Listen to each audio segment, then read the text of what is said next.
Hi sir. Hello.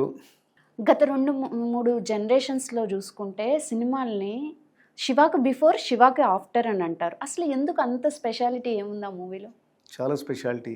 ఎందుకంటే last 2 decades అదే 80s and 70s Telugu సినిమాలు కనుక తీసుకునేది ఉంటే మీరు ఒక మూసలాగానే ఉంటుంది. అంటే పెద్ద చేంజ్ ఏమీ రాలేదు ఆ ఫిల్మ్ మేకింగ్లో. పర్టికులర్గా ఈ 2 డికేడ్స్ ఒకటే లాంటి కథలు, హీరోయిజంని ఎలివేట్ చేసేవి, లేకపోతే కుటుంబ కథా చిత్రాలు.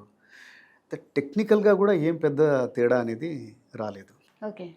సో ఇది 1989 అక్టోబర్లో రిలీజ్ అయింది పిక్చర్. అది ఇద్దరికి చాలా చాలా ఇంపార్టెంట్. ఒకటి నాగార్జునకి యాజ్ అన్ యాక్టర్, ఇది 18th ఫిల్మ్ ఆయనది. ఇంతకుముందు హీరోగా చాలా సినిమాలు చేశారు. అప్పుడు 4 మేజర్ హీరోస్ ఉండేవాళ్ళు: చిరంజీవి, బాలయ్య, నాగార్జున, వెంకటేష్. ఈ 4 సినిమాలు కూడా ఒకటేలాగా ఉండేవి అనమాట. అంటే ఒక సినిమా ఈయనగాక అతను చేసినా పెద్ద తేడా ఉండేది కాదనమాట. సిమిలర్ స్క్రిప్ట్ అది ఇదంతా కూడా. సో ఈ పిక్చర్ అనేది నాగార్జున స్ట్రెంగ్త్స్ మీద తీసినట్టుగా అనిపిస్తుంది అనమాట. ఆయన బాడీ లాంగ్వేజ్, ఒక్కొక్క యాక్టర్కి ఒక డిస్టింక్ట్ స్ట్రెంగ్త్స్ ఉంటాయి. సో డైరెక్టర్ పనితనం అది కూడా అనమాట. ఏ రోల్ ఎలా రాసుకోవాలి, దానికి ఎలా ఇంతోటి ఎమోట్ చేయించుకోవాలి, అది ఈయనకి సూట్ అవుతుందా లేదా అనేది. ఇంతకుముందు చెప్పినట్టుగా 18th పిక్చర్ ఇది. స్టార్గా ఉన్నాడు ఆయన, మంచి సక్సెస్ అది చూశారు. కానీ డిఫరెన్షియేషన్ తీసుకొచ్చింది ఏంటంటే అదే సంవత్సరం ఐ థింక్ మేలోనో ఎప్పుడో గీతాంజలి ఒకటి వచ్చింది. అదొకటి ఒక డిఫరెంట్గా ఆయన్ని ప్రజెంట్ చేసింది. ఓకే. అంటే ఒక మెయిన్ స్ట్రీమ్ హీరో ఇలాంటి రోల్ చేయడం. అండ్ అక్కడ కూడా మణిరత్నం ఒక కల్ట్ డైరెక్టర్. ఆయన కూడా అప్పటికే ఆయనకు కల్ట్ స్టేటస్ వచ్చింది కపుల్ ఆఫ్ పిక్చర్స్ తోటి, లైక్ మౌనరాగం, దెన్ ఘర్షణ, ఇలాంటి పిక్చర్స్ తోటి. అండ్ ఇక్కడ ఈ సినిమా టోటల్లీ డిఫరెంట్ మళ్ళీ గీతాంజలికి, ఇది కూడా. అండ్ ఈ పిక్చర్ ఇంతకుముందు అన్నట్టుగా సెకండ్ పర్సన్ రామ్ గోపాల్ వర్మ. రామ్ గోపాల్ వర్మ ఈ సినిమా మేకింగ్ ఒరవడినే మొత్తం మార్చేశాడనమాట.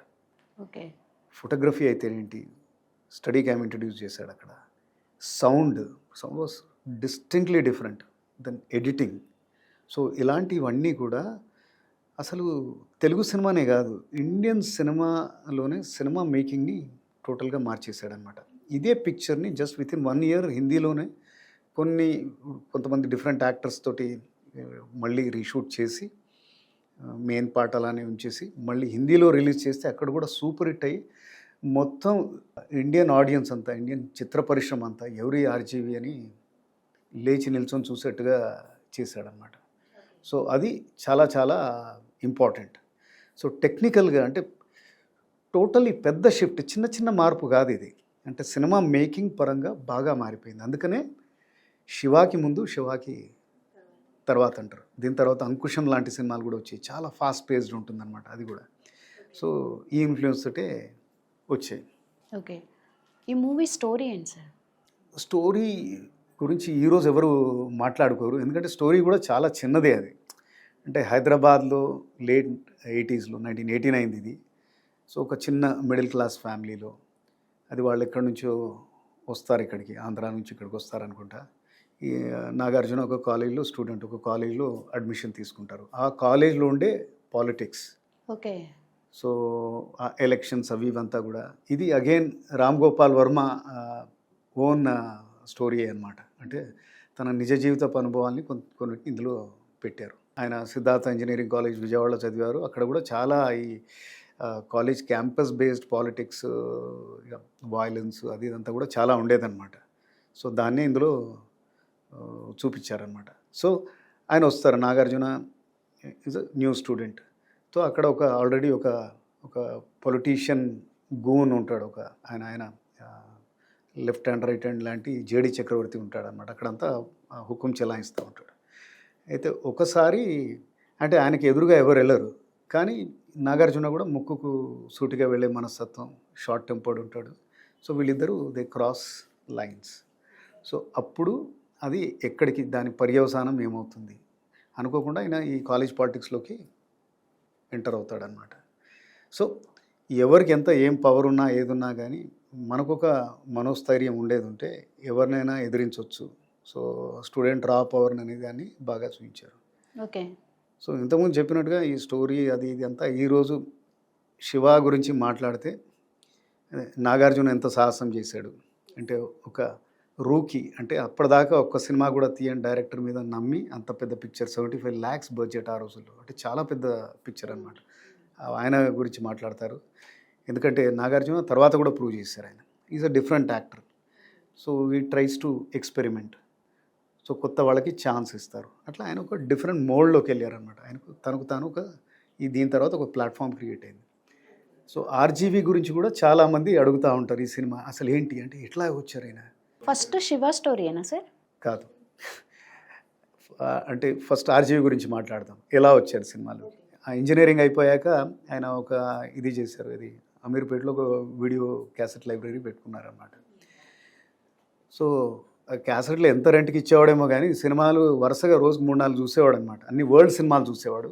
అట్లా సబ్జెక్ట్ మీద చాలా గ్రిప్ వచ్చింది. ఆ మేకింగ్ మీద కూడా ఈ వాజ్ ఏబుల్ టు అండర్స్టాండ్, చాలా గ్రాస్ప్ ఉండింది. ఈయన ఇంట్రెస్ట్ చూసి వీళ్ళ నాన్న కృష్ణంరాజు గారు అని ఉంటారు, ఆయన అన్నపూర్ణ స్టూడియోస్లో సౌండ్ ఇంజనీర్. సో ఆయన్ని ఇంట్రడ్యూస్ చేశారు స్టూడియోకి. ఈయనకు బాగా మావాడికి చాలా ఇంట్రెస్ట్ ఉంది అంటే, అక్కడ ఆయన రావు గారి ఇల్లు అండ్ కలెక్టర్ గారి అబ్బాయి అని 2 సినిమాలకి అసిస్టెంట్ డైరెక్టర్గా ఉన్నారు. సో ఆ డైరెక్టర్షిప్ మెలకువలు అవి నేర్చుకోవడంతో పాటు నాగార్జున కూడా దగ్గర అయ్యారు. ఆ ప్రహసనంలో రాత్రి అదే సెకండ్ పిక్చర్ ఆ స్టోరీ చెప్పారు ఆయనకి. సో ఆయన సున్నితంగా వద్దన్నారు, ఎందుకంటే రాత్రి సబ్జెక్ట్స్ మీకు తెలిసిందే కదా, అందులో హీరోకి పెద్ద రోల్ లేకపోతే ఏది ఉండేది కాదు. దెన్ ఈ స్టోరీతో వచ్చారు. సో రామ్ గోపాల్ వర్మది ఇంకో స్పెషాలిటీ ఏంటంటే, ఫస్ట్ పిక్చర్లోనే ఎంతో మందిని టెక్నీషియన్స్ని యాక్టర్ని వాళ్ళందరినీ కూడా మనకి ఇంట్రడ్యూస్ చేశారు. వాళ్ళు కూడా తర్వాత చాలా ఫేమస్ అయ్యారు. ఇప్పుడు అందులో శివనాగేశ్వరరావు, తేజ, గుణశేఖర్ వీళ్ళందరూ కూడా అసిస్టెంట్ డైరెక్టర్లు. సో తేజ, గుణశేఖర్ కూడా ఎక్కడికి వెళ్ళారు తెలుసు కదా. శివనాగేశ్వరరావు కూడా మనీ ఇట్లాంటి సినిమాలన్నీ చేశారు ఆయన. నేను తనికెళ్ళ భరణిని మెయిన్ స్ట్రీమ్ సినిమాకి మాటల రచయితగా తెచ్చారు. అంతకుముందు ఆయన కామెడీ సినిమాలకు 1-2 చేశారు, లేడీస్ టైలర్ ఇలాంటివి. సో ఆయనలో ఉన్న స్పార్క్ చూసి ఇలా దీనికి ఇంట్రడ్యూస్ చేశారు. Rasool Ellore was assistant cameraman was Gopal Reddy, చాలా ఫేమస్ ఆయన. సో స్టడీ క్యామ్ అంతా కూడా రసూలే హ్యాండిల్ చేసేవాళ్ళు. రసూల్ టాపిక్ వచ్చింది కాబట్టి శివాలో ఒక ఫేమస్ సీన్ ఉంటుంది, చైన్ లాగేది. యాక్చువల్గా ఆ చైన్ లాగే చెయ్యి రసూల్ది. తర్వాత మనకు మొహం చూపించేది నాగార్జున అనమాట. ఎవరికి తెలిసి ఉండదు ఇది, మేబీ తెలిసే ఉంటుంది కొంతమందికైనా. తర్వాత ఇంకోటి ఏంటంటే, మణిరత్నంకి ఈయనకి చాలా సిమిలారిటీస్ ఉంటాయి. సో మేకింగ్ మీద చాలా వీళ్ళకి గ్రిప్ ఉంటుంది. మణిరత్నం స్కూల్ లాగానే ఇక్కడ ఇతను కూడా, ఈయన సినిమాలో కూడా డైలాగ్స్ చాలా పొదుపుగా ఉంటాయి. మామూలుగా డైలీ మనం మాట్లాడుకునే దానిలానే ఉంటుందన్నమాట. మాటలన్నీ కూడా వాడుక భాషలానే ఉంటుంది. సినిమాటిక్గా పేజీలు అట్లా ఏమీ ఉండదు. సో ఇవన్నీ ఆయన చేశారు కాబట్టి ఈ సినిమా అక్కడికి వెళ్ళింది. దెన్ మ్యూజిక్, ఇనిషియల్గా కీరవాణిని పెట్టుకుందాం అనుకున్నారు. Because Keeravani was just associate music director. అంతకుముందు ఆయన 2 సినిమాలు చేశారు కదా, రావు గారి ఇల్లు ఉంది ఇంకో పిక్చర్. సో కీరవాణి గారే పొలైట్గా చెప్పారట, ఇది ఇంత పెద్ద సినిమా తీస్తున్నారు, మీరు ఇళయరాజా గారిని పెట్టుకుంటేనే బాగుంటుంది అంటే. ఇళయరాజాకి వండర్ఫుల్ మ్యూజిక్, సాంగ్స్తో పాటు బాటనీ పాఠం ఉంది, అన్ని సాంగ్స్ కూడా super hits.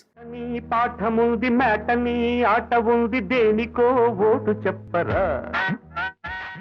And background score was amazing. అప్పుడప్పుడు పాజెస్ వస్తాయి, ఏమీ మ్యూజిక్ ఉండదు, 1 సెకండ్ 2 సెకండ్ల పాటు. సో అమేజింగ్ అంటే అమేజింగ్. టెక్నికల్గా చాలా సుపీరియర్ పిక్చర్. అట్లాగే గ్రిప్పింగ్ సినిమా కూడా, కలెక్షన్ వైజ్ కూడా కలెక్షన్స్ని కొల్లగొట్టేసింది. అండ్ ఈ సినిమాకి ఆ ఇయర్ 3 నంది అవార్డ్స్ వచ్చాయి. 3 నంది అవార్డ్స్ వచ్చాయి.